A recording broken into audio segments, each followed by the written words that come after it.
Well, good morning, and here we are again for another edition of Ball Cap Bible Study.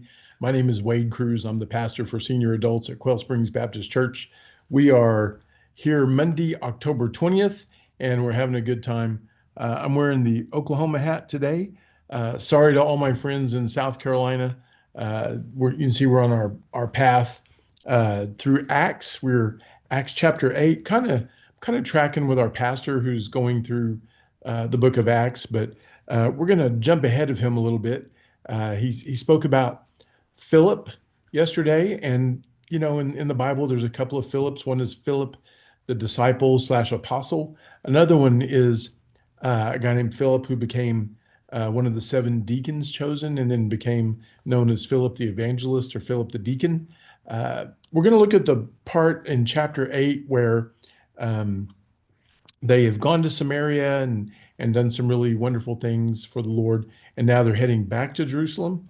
And Philip runs across this Ethiopian eunuch, but he's led by the Spirit to go talk to him, which is interesting because sometimes we don't necessarily go talk to everybody, but if God's tugging at our heartstrings, that's something that we want to make sure we pay attention to, we respond to. So I'm gonna read this part. Starts with verse 25 in chapter 8.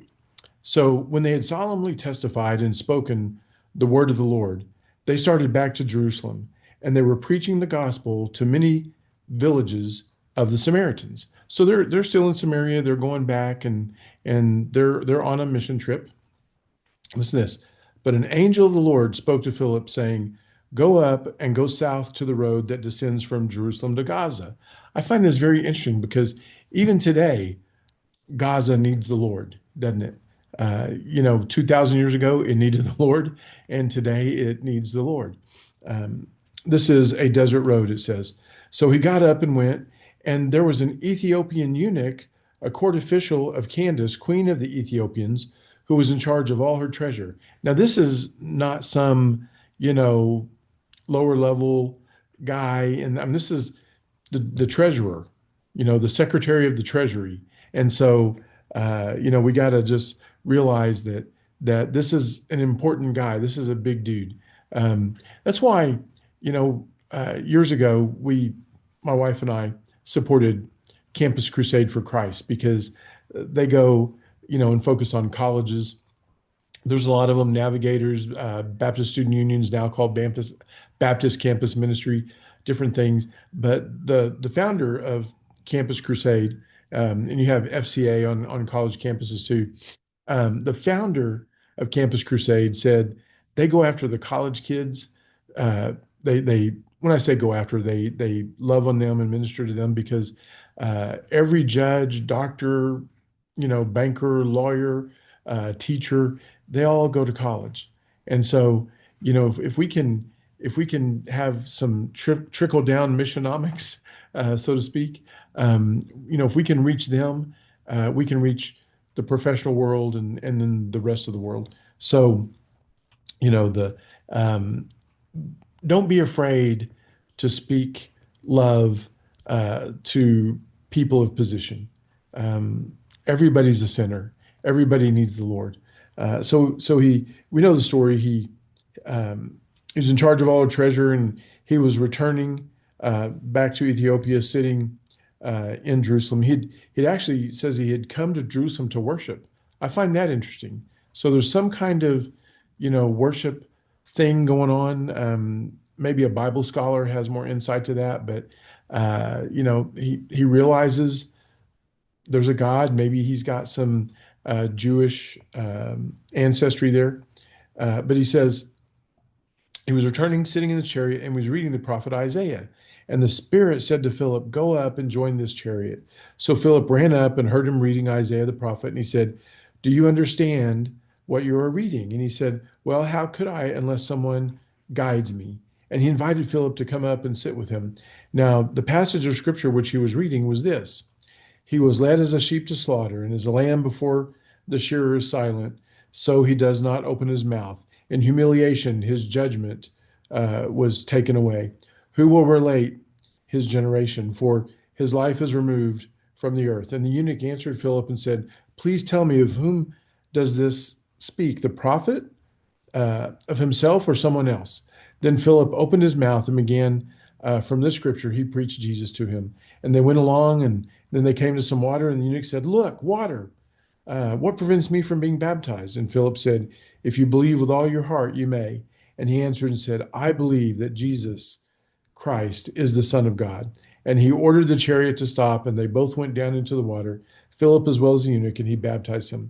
And when they came up out of the water, the Spirit of the Lord snatched Philip away, and the eunuch no longer saw him, but went on his way rejoicing.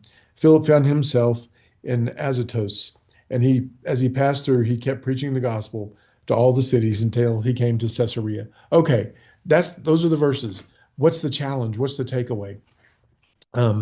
One is if we are somebody with knowledge, even a little bit, we should be looking for people to speak into. There are people, under you or next to you in authority that don't know what you know. They need help. They need guidance. I don't